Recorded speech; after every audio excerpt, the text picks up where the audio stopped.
Well, the state's Republican Party has selected its nominees to run for Attorney General, Secretary of State, and several other key positions. Yes, the decisions were made over the weekend at a convention in Grand Rapids. Fox News' Hillary Golston has a closer look. Michigan Republican Party selection of two statewide candidates endorsed by former President Donald Trump could be a litmus test for the strength of his continued influence in the GOP, even in state races. Two high-profile candidates backed by Mr. Trump now moving forward. The Michigan GOP endorsement convention in Grand Rapids saw Matthew DePerno backed as the party's Attorney General candidate.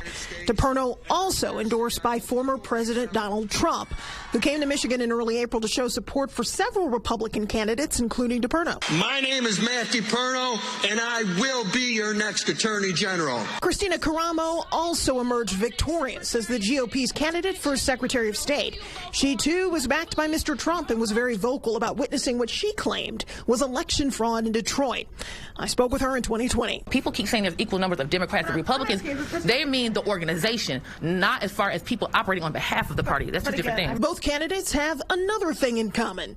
They share Mr. Trump's false belief that the 2020 election results were wrong and are considered to be less traditional choices. Even the party activists seemed split over a Trump-endorsed AG candidate and a more establishment traditional Republican candidate. Dave Dulio, director of the Center for Civic Engagement at Oakland University, says the effects of Donald Trump on Republicans and republicanism is clearly still present, challenging the traditional notions of what GOP ideals are. Trumpism is not does not follow Republican orthodoxy to a T.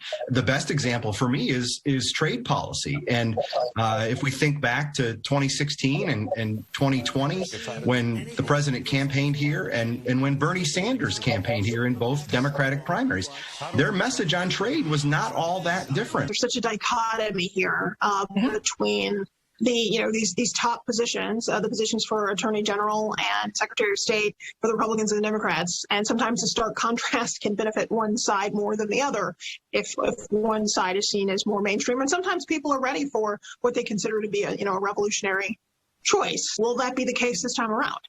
That's the million-dollar question, right? And we'll wait till November to find out. I would also say, too, I think it's a really good point about the stark contrast. And oftentimes today we hear people complain that there's no difference between the Democratic and Republican parties.